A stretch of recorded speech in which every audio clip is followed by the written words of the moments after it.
Hey guys, it's Spidey here, and welcome to part 2 of my thoughts and reviews for the brand new World of Warcraft questing zones and content for the World of Warcraft expansion Battle for Azeroth.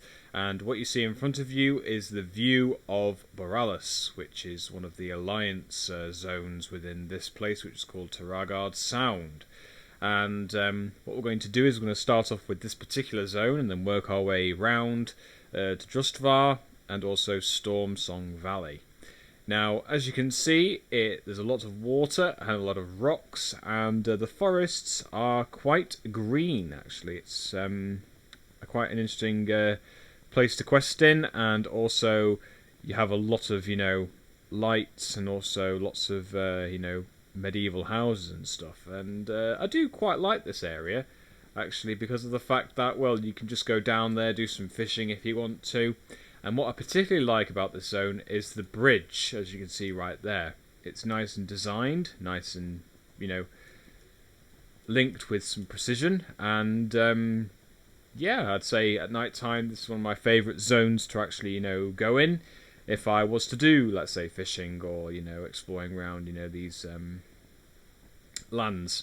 So, yes, in terms of my complaints so far, I don't really have a lot of them, actually, and there are a reasonable number of flight points, and you can even get a flight point all the way up to one of the mountains, which is in between Drustvar and Telgar Sound, and I would give this place, let's say, a 9 out of 10, because of the fact that you get the fantastic views of Borealis and also views of the snowy mountains, let's say. It's a bit like Mount Everest, shall we say, from within this area. So that's why I would give this a 9 out of possible 10. And the reason why I had a 1, let's say, point difference was because of those things that I had just mentioned.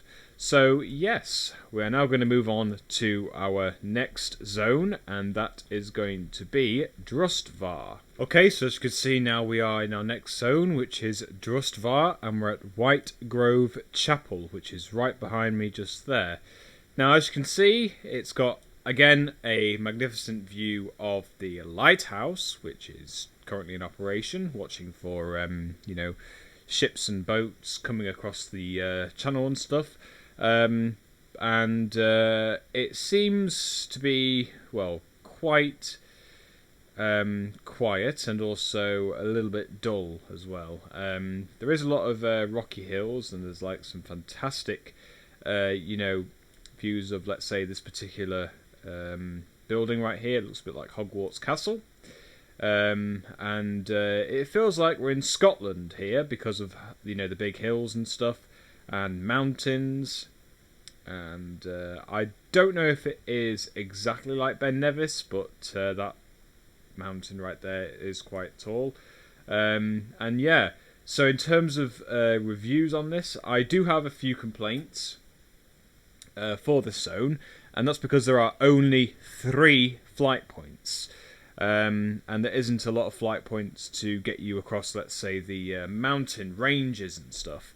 And that would be very useful, especially because of the fact that if you have players that don't have the flying ability yet within the BFA zones, not just here in Kul'Tiras, but also in Zandalar, then it will be appropriate to actually have some flight paths to either on top of the mountains or close to the world quests as possible.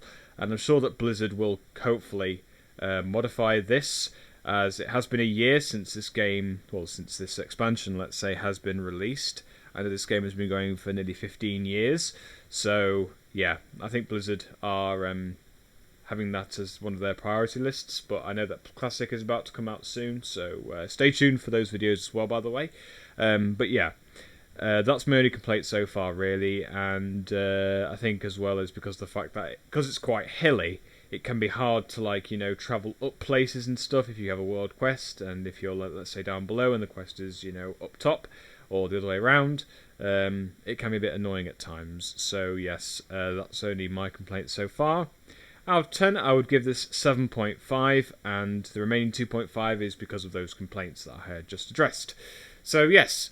Now we're going to move on to our next zone, and that is going to be called Stormsong Valley. Okay, so as you can see now we are in our final area, which is Stormsong Valley, and I'd have to say, because it's night time, this is one of my most favourite places in Kul'Tiras, as there's lots of greenery, lots of purple, and it looks pretty foresty, and it feels like you're walking through the park, let's say, and something like that.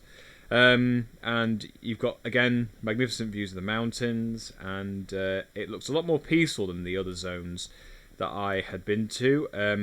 I think Tagar de Sound, I think, that was quite barren and quite dull, and lots of trees were broken and stuff, whereas this is the, perfect area.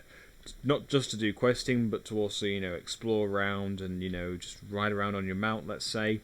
And if I had flying, you can get some spectacular views, and hopefully when I get my flying, I will be able to give you some more camera shot views of each of these zones, and hopefully we'll be able to, get a bit more, let's say, information from the skies. So yeah, once again I'd like to thank all of you for watching this part 2, and I do apologise again for the for not putting part 2 up as soon as I finished off part 1. This was due to the fact that since I'm at university and all that, I have explained a few reasons why as well, not just because of university, in one of my Euro Truck Simulator 2 videos, so be sure to check out those in the meantime. But yeah, so thank you very much for watching, and in terms of the review score, I'm going to give this a defo 9.8 out of 10, so almost a 10. And the only downside, I think, is because of the fog, let's say. But yeah, I'd say this is probably one of the top scorers out of the 3 from Kul'Tiras, I would say. But others might just, debate on Justivar being better, or Stormsong Valley being better, let's say, or maybe even Telgarde Sound being better. So yes, let me know in the comments down below which is your favourite zone out of Kul'Tiras and also Zandalar, and I look forward to hearing your reviews as well, and hopefully we might even see you in game, and we can practice some some world quests, and do some dungeons, raids, and much more. So be sure to stay tuned for a lot of the WoW content as well that I'm going to hopefully do in the next couple of weeks. And yeah, so once again, I'll see you guys in the next video. Peace out.